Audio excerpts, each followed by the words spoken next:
Good evening. Thank you for joining us. We start tonight with body camera video showing the moment Hammond police officers rushed into a home and shot a man as he was in his bedroom. The WBRZ investigative unit has been following the no-knock warrant and shooting of Lionell Jackson since last July. 6 months later, we have the body cam video. We want to warn you that video is disturbing. Katie Easter reports. Lionell Jackson's attorney will tell you the best evidence from that day is what you're about to see. Again, we want to warn you this may be hard to watch. 6:04 a.m. July 15th, detectives with the Hammond PD Narcotics Division pulled up to 41-year-old Lionell Jackson's house to serve a no-knock search warrant. Hammond Police search warrant! Hammond Police search warrant! Make yourself known! Once inside, officers start giving commands. Flush it. Officer Craig Dunn led the officers down the hall to Jackson's room. Dunn then leans into the room and fires one shot.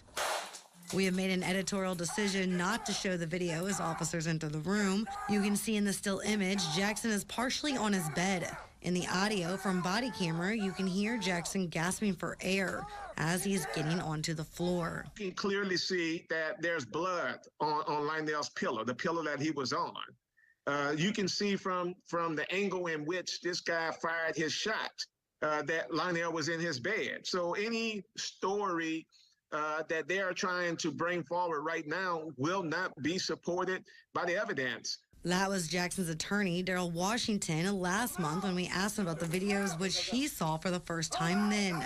He says the body camera video clearly shows Jackson was unarmed. You can hear officers continue to order him to the floor. You can hear another officer asking for medical assistance. 10-18. 10-18.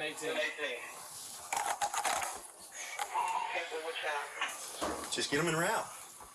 Get him in route. 10-18. A few minutes later, a Acadian ambulance arrives. A paramedic asks Jackson if he shot himself. You shoot yourself? Moments after paramedics rushed Jackson to the hospital, the investigation moved outside and centered around this pipe.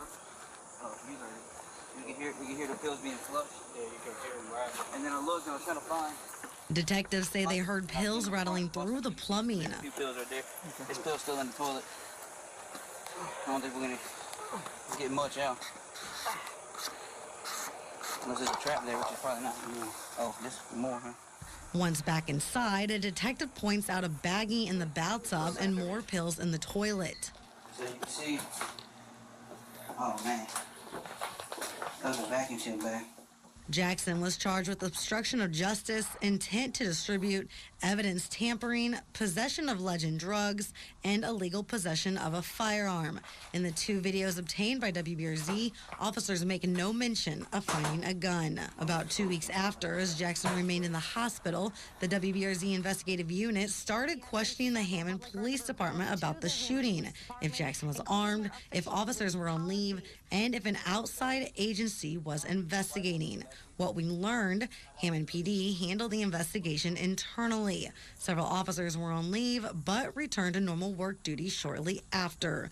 Washington told us then he believes he knows the reason it was handled that way. I believe there's a reason why it's being covered up, because in this case, a close family member of the chief was involved in this, and I think what the chief is willing to do is protect a close family member instead of upholding this oath. That relationship came up during a Hammond City Council meeting a month after Officer Dunn shot Jackson. And it's unfortunate, but isn't that a conflict? no, I don't think it is. If it's his nephew and he's overseeing it, that's a conflict of interest. He is not overseeing this investigation. So who is?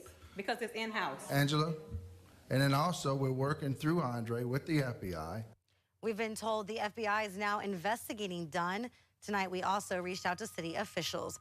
Katie Easter, WBRZ News 2. Katie, thank you. We'll have much more about the investigation and our continuing coverage on our website, WBRZ.com.